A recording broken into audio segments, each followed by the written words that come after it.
വടക്കൻ വീരഗാഥയിലെ ചന്തുചേകവർ, കേരളവർമ്മ പഴശ്ശിരാജ, മലയാളിയുടെ ചരിത്ര പുരുഷന് എല്ലാം തികഞ്ഞ ഒരൊറ്റ രൂപമേ ഉള്ളൂ, മമ്മൂട്ടി.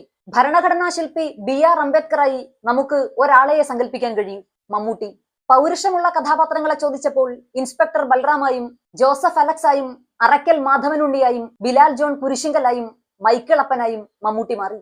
അമരത്തിലെ അച്ചൂട്ടി കരഞ്ഞപ്പോൾ മലയാളികൾ ഒന്നടങ്കം അച്ചൂട്ടിയോടൊപ്പം കരഞ്ഞു. മമ്മൂട്ടിക്ക് തമാശ പറയാൻ അറിയില്ലെന്ന് പറഞ്ഞവർക്ക് മുന്നിലേക്ക് കോട്ടയം കുഞ്ഞച്ചനായും പ്രാഞ്ചിയേട്ടനായും രാജമാണിക്യമായും മമ്മൂട്ടി വന്നു.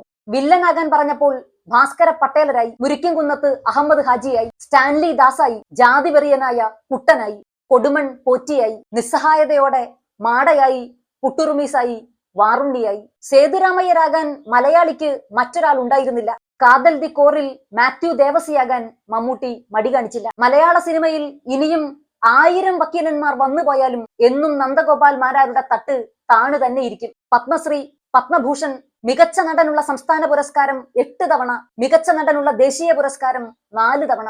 അനുഭവങ്ങൾ പാളിച്ചകളിൽ ആൾക്കൂട്ടത്തിൽ ഒരാളായി ഓടിത്തുടങ്ങിയ മമ്മൂട്ടി പിൽക്കാലത്ത് മലയാള സിനിമയെ തന്നെ ചുമലിലേറ്റി ഓടുന്ന മെഗാ സ്റ്റാറായി മാറുമെന്ന് അന്ന് ആരെങ്കിലും ചിന്തിച്ചിട്ടുണ്ടാകുമോ? കാലചക്രത്തിൽ ഒരു തോണിക്കാരനായി അടൂർ ഭാസിയോട് താൻ ഈ നാട്ടിലൊന്നും ഇല്ലായിരുന്നോടോ എന്ന ആദ്യ ഡയലോഗ് പറഞ്ഞ മെലിഞ്ഞു വളഞ്ഞ് കുനിഞ്ഞ ആ രൂപം പിൽക്കാലത്ത് മലയാളിയുടെ ഫാഷൻ സെൻസിനെ തന്നെ സ്വാധീനിക്കുന്ന ഒരാളായി മാറുമെന്ന് അന്ന് ആരെങ്കിലും ചിന്തിച്ചിട്ടുണ്ടാകുമോ? ശബ്ദം കൊള്ളില്ലെന്ന് പറഞ്ഞ് ഡബ്ബ് ചെയ്യാൻ അനുവദിക്കാതെ മാറ്റി നിർത്തപ്പെട്ട ഒരാൾ പിൽക്കാലത്ത് അതേ ശബ്ദം കൊണ്ടുള്ള നെടുനീളൻ ഡയലോഗുകൾ കൊണ്ട് കേരളത്തിലെ തിയേറ്ററുകളെ ഇളക്കി മറിക്കുമെന്ന് അന്ന് ആരെങ്കിലും കരുതിയിട്ടുണ്ടാകുമോ? ബിപിൻ ചന്ദ്രന്റെ ഭാഷയിൽ പറഞ്ഞാൽ ഒരേ സമയം ഭാസ്കര പട്ടേലരാകാനും പൊന്തൻ മാടയാകാനും മമ്മൂട്ടിക്ക് പറ്റും.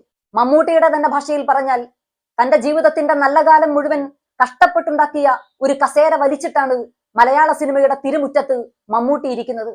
മമ്മൂട്ടിയും ആ കസേരയും മലയാള സിനിമയുടെ തിരുമുറ്റത്ത് എന്നും ഉണ്ടാകും. കാലത്തെ പിന്നിലാക്കി സ്വയം നവീകരിച്ച് മുന്നിലേക്ക് സഞ്ചരിച്ചു കൊണ്ടിരിക്കുന്ന മലയാളത്തിന്റെ പ്രിയപ്പെട്ട കൊടുമൺ പോറ്റിക്ക്, മലയാളത്തിന്റെ ഏറ്റവും പ്രിയപ്പെട്ട മമ്മൂക്കയ്ക്ക് ആശംസകൾ.